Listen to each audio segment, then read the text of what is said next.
Hi everyone, welcome back to my channel. This is Make It Destination. My name is Amanda and this is where I help you make it to your destination.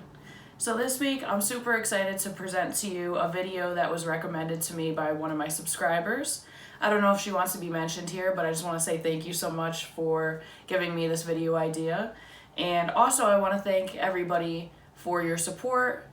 Creating content for y'all has been exhilarating and exciting. So this week we are doing Day Trips 2021 edition for Upstate New York. Now, these day trip ideas could work if you're in Western Massachusetts, even downstate New York, but it is centered around the capital region, so it just depends on how far you want to drive. Sam and I, on our days off, we always like to go somewhere and do something. We try to make sure we have 2 or 3 days off and have one day for adventure and another day for errands. So this is just a compilation of our past day trips and what we've really enjoyed, and we have made sure to add rainy day ideas, nature ideas, and city exploration for whatever type of day you're looking for. So if that sounds exciting to you, let's get into the video. Please watch this video until the end. The ending is city exploration and I don't want you to miss out on that. Also, make sure you like this video, you hit the subscribe button, and you hit that notification bell because I know you don't want to miss any of my content. And comment down below and let me know what day trips that you've done, that you've really enjoyed, and that you would love to see on this channel, either reviewed or a vlog or whatever you'd like. So the first kind of content we're going to start with is rainy day ideas. This kind of came about because I think this was before the pandemic, maybe 2 years ago. Sam had Thursdays off, and for some reason, every Thursday it would rain. And I became tired of it because, you don't want to go hiking when it's raining or thunderstorming. You don't want to explore a city too much when it's raining. So I was like, what can we do? So I have 2 rainy day ideas for y'all. And this first one, we actually did a week ago, and that's going to Mass Mocha, and then going out to eat after at this restaurant called Public Eat and Drink. Mass Mocha is a museum of contemporary art. It's in Massachusetts. It's about 1 hour and 20 minutes from the capital region area, but it's honestly a fun rainy day idea. You get to walk around, you get to interpret contemporary art. It's relaxing. It's not something that's, on your day off where you're gonna be exhausted after you're doing it. It's fun. You get to share that moment with somebody, just looking at the different ideas. And honestly, even if you aren't a museum person, I will say there's something for everyone in that museum. It's your own interpretation of the art, which I really appreciate. And they do relate it to things that are going on in current news. So they had some exhibits that related to the pandemic. They had some exhibits that related to the border. They had another exhibit that dealt with climate change. So it's not just art that kind of feels elevated. I mean, it is elevated, but it's very approachable, which I really like. So we did that. I would say, honestly, it took us around 2.5 hours. You could spend more time there. But again, we just like strolling through. It is a huge building, so it will take you a good amount of time if you want to go to all the exhibits. We did the student rate, and it was around $12. So it was $24 for both of us to get in. I believe if you're not a student, it is $20 each. But honestly, for a rainy day idea, I don't think that's bad. And then, Sam and I, we always love going out to eat. So we ate lunch at Public Eat and Drink, which was this cool, upscale, but comfort food place. And we love the interior design. I'm obsessed with exposed brick, and they had exposed brick there, and it was nice. The service was very good, and I got the fish and chips, and Sam got this awesome pasta. And you could tell everything was local, and they put their flair into it, and it was very delicious. We really enjoyed it. So that's, I would say, rainy day idea package number 1. The second package, I'm giving you a whole thing. I don't want you to just go somewhere and be like, well, what do we do after this? I want to give you a full sort of travel agent package.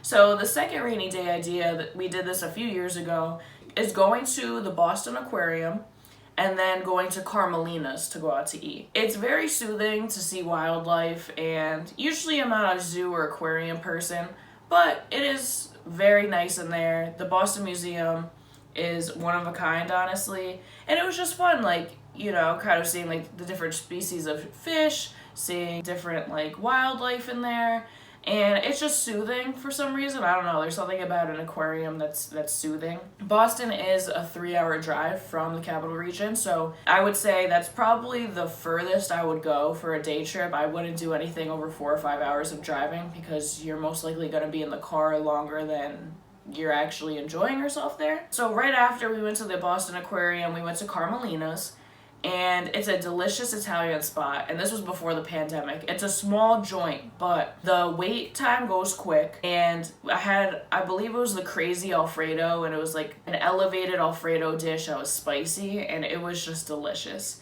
Now, they don't sell dessert, but there's a reason for that. They're in the Little Italy part of Boston, and so right across the street is an Italian spot for dessert, so they don't want to take business away. So they kind of like work hand in hand. You get dinner at Carmelina's, you could get dessert across the street or right next door. I believe we went across the street and we got tiramisu and we got coffee just for the ride back.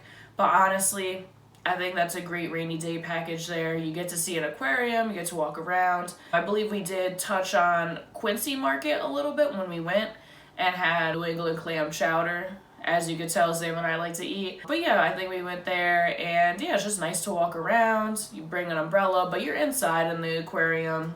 I honestly don't remember how much the aquarium was at that time. It was 2 years ago. Prices most likely have changed. But it was a fun time. So those are my rainy day ideas, and now we're going to get into nature ideas for those days that are hot and sunny in upstate New York. Alright, so I'm super excited for these nature ideas. Again, upstate New York is very beautiful, during the change in seasons, but summer is a great time to explore, honestly, your backyard, right? My nature idea number 1 is Green Lake State Park. It is 2 hours from Albany, but I will say the water is beautiful and it is definitely worth it. Sam and I went last summer during the pandemic, and it was very refreshing. The water is literally like a turquoise blue. Like, pictures cannot do it justice. You have to go and see it. It almost reminded me of water from the Caribbean, to be honest with you.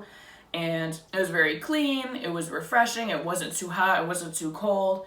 But I will say, try to get there early because it does get packed very quickly. Again, I know 2 hours is a long drive and you don't want to get up super early on your day off.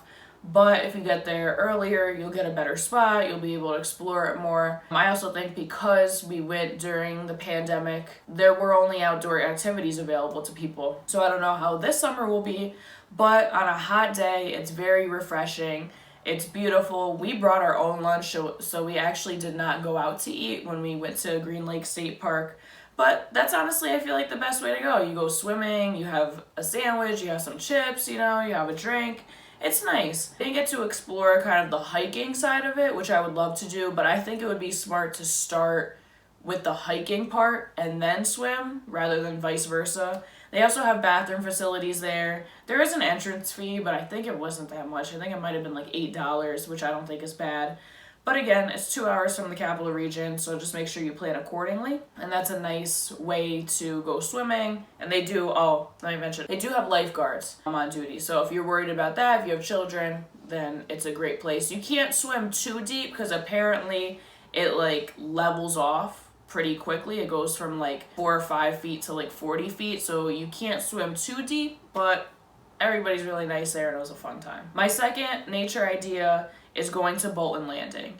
Now, when you live in upstate New York, everybody goes to Lake George. And I think it's a fun area and there's a lot to do, but it has become, I don't want to say overdeveloped, but it has become more developed. I just wanted to do something different other than a Lake George adventure. I think a lot of people in upstate New York already know about that. Bolton Landing is a great place to go swimming if you don't want the hecticness of Lake George and $1 Million Beach and so on and so forth. It's a smaller town. It is further up on the Northway than Lake George is, but I think it's worth it. The water is super cold at this time, so when it is hot, it feels very good. You do get traffic from boats, but I think it's quieter than Lake George is. And again, try to get there early because it does fill up. Since it is a smaller space, there's not as much parking. It's mainly street parking, and I believe there's a library you could park near, but it fills up very quickly. I believe there is an entrance fee, but it's only maybe $2 or $4. There are bathroom facilities, there are lifeguards on duty, but it's a nice like quieter place to go to rather than Lake George. One place that I've always wanted to try that I haven't, that I'm hoping that I could try this summer for somewhere to eat, is Bear's Cup in Bolton Landing. And I follow them on Instagram, and they have coffees and bagels and sandwiches, and they just look like a groovy spot to try. So if you do go up there, let me know how it is. My third one is kind of downstate New York from the upstate New York region, and that's Catterskill Falls in the Catskills area. Now, I will say it has been popularized within the last few years due to Instagram, but it's still very beautiful. I went a few years ago on Memorial Day weekend, and I felt as though I was in Times Square, honestly. There was a lot of people, everyone was taking pictures, and rightfully so. It's beautiful, and you have the option to either just go hiking or swim in the falls or do both. And I think it's DEC, Department of Environmental Conservation. I think they're the ones that created the steps that go down, because it's a very steep incline or decline, whichever one. Because somebody who was there that we talked to said it didn't look like that 10, 15 years ago. He said, it was very dangerous and only locals knew about it, and now it's been very popularized. Again, I know I keep saying this, but try to get there early. It's about, I would say, an hour 30 from upstate New York, and it does get packed since a lot of people from the city and a lot of people from downstate come up. It's a very windy road and a windy area, and there is like kind of like side street parking, but again, it fills up quickly. And it's sort of unregulated, so just make sure you're careful about where you park. Now, the big part of going to Catterskill Falls is going out to eat. So you just went hiking, you just went swimming, maybe you did both. You have to go to Phoenicia Diner. This is, and I know you're probably thinking, why, it's just a diner. It is one of the best restaurants, not only diner, but one of the best restaurants that I've been to in New York. A lot of their stuff is local. It's a great menu. I know with the pandemic, I think they've just been doing outdoor seating, but they might start beginning to do indoor seating. But they have breakfast and lunch. Service is great. And it's retro, but not retro in the fact where they let it go. It fits into the Phoenicia area. They have colors of green and like earthy colors in there. And it just all goes together very well. And I think if you go there, I think they're only closed, I believe, on Wednesdays. But if you go there, you will not regret it. It's just, I have literally driven there just for Phoenicia Diner, just to eat there. So it is that good. Also, the people who own Phoenicia Diner own Dixon Roadside, which is in Woodstock. Sam and I have wanted to go. Unfortunately, because our days off are Monday, Tuesday, Dixon Roadside is closed Monday, Tuesday, so we haven't been able to go. But that's more of Southern comfort food if you're looking for a dinner spot to be super filled. I've seen their menu and it looks great. So I'm assuming it's good since Phoenicia Diner is delicious, Dixon Roadside is probably good. And I think Phoenicia Diner is about 20 minutes away from Catterskill Falls, so not too far. And I believe maybe Dixon Roadside is around the same time, maybe 20, 25 minutes since Woodstock and Phoenicia are pretty close. But I think that's an awesome package deal for you for a day trip. Catterskill Falls and Phoenicia Diner. It's a match made in heaven. So lastly, we're going to do city exploration. And yeah, that's going to wrap up the video for us. So let's get into it. Alright, so for this last part of the video, I wanted to do city exploration. So there are some days where you don't feel like going and doing a nature-y thing. This is for you. Now, I didn't want to choose a big city in the sense that it could take up this whole video, but also sometimes you don't want a full hustle and bustle from going from like upstate New York to, let's just say, New York City. Right, New York City is only 3 hours away, but it's a drastic change. So I just wanted to give you two cities that you wouldn't normally think about going to, but I think they're very cute. They're definitely, I think from an upstate New York perspective, they're up and coming. People from downstate tend to know about these towns/cities more than us, but I think it's worth your while. So the first one that I'm going to mention is Hudson. Again, a lot of people from downstate love Hudson, and I honestly didn't find out about it until a few years ago. It's literally only an hour from Albany, and it's a cute small town. You can walk around, there's boutique shops, there's a lot of good restaurants. It's obviously in scenic upstate New York, so you have the mountain backdrop. It's very beautiful. I will say for restaurants, check out Hudson Food Studio. They're delicious. I believe it's like Asian fusion. great interior design. Sam and I interviewed the owner during the pandemic to see how they were doing, and I hope they're doing well. And yeah, we just like going there. The food and drink is delicious. We've always wanted to try as well, I believe it's called Grayson Diner. We've heard their burgers there are pretty good, so if you do go to Hudson and you do go to Grayson Diner, let me know how it is. So yeah, just check out the boutique shops. I'm going to assume the boutique shops are pretty expensive, but just remember it is local and you are helping local people. And there's other things I think you could do in Hudson. There's a lot of farms in the area you could tour. You could stay a night in an Airbnb. Again, this is just a day trip idea, but you could make it longer if you want to. There's not too many hikes in the area. I have tried to look because I've tried to see, oh, let me see if there's a hike and to go out to eat. But I think if you want a cute like city exploration day, I think Hudson is perfect for you. The second one I actually found out about when I went to Marist, and I wanted to explore the area. I was never really in the Dutchess County area or Ulster County area, and I'm just the type of person where I'm like, there has to be cool spots around here, and I just drove and stumbled upon this place. So the second city is Beacon, and it's right across the river from Newburgh. I'd probably say it's an hour 30 from upstate New York, around the Capital District area. And when I went to this delicious donut shop called Glazed Over. Create all their donuts in-house, the batter, the drizzle, the frosting, delicious. And you could actually see it. They have a clear window into the like donut area, like the kitchen area, and you could see them making the donuts, and it's just a magical process, and they're crisp on the outside but fluffy on the inside. It's just, after you have a donut from Glazed Over, every other donut is ruined for you. So definitely check that out. There's also the DIA Museum, which is similar in my opinion to Mass Mocha. It's a modern art museum. I do not remember how much it was to get in, but I will say it was a very beautiful spot. It's literally right on the Hudson River. I don't think it's as big as Mass Mocha, but I think you could spend a few hours in there. It's definitely a cool spot to check out. There's also some cute boutique shops, and I know Beacon is developing more and more because every time I go there, there tends to be, you know, new construction of apartments or a new shop or a new restaurant, and it's literally like a strip on a main street, and it just keeps getting longer and longer. So I know a lot of people are going there and they're getting investment, which is good to see. A few restaurants that I've tried, or just one restaurant that I've tried, is, I think it's called pronounced Zaytoun. It's a great Middle Eastern restaurant that my mom and family actually went to, and we loved it. Very light, but flavorful, delicious, and it's something different that maybe you normally wouldn't try.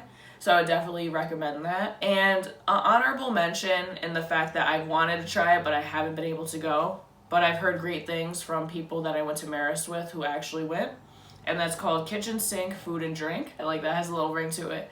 But all of their ingredients are local, their menu changes pretty often. I will say it is on the pricier side, but honestly for me as a foodie traveler, I'd rather pay a little more for quality and local ingredients. But just even walking around the main street of Beacon, it's just a beautiful sight to see. You're right on the Hudson, and you could go in the summertime, but I think fall is a nice time to go as well because then you see the leaves changing. It's a little crisp. There's a crispness to the air. It's really nice. So those are my day trip ideas. Let me know in the comments where you go for your day trips. Please like this video. Please subscribe and hit that notification bell. And thank you so much for watching this video. And until next time.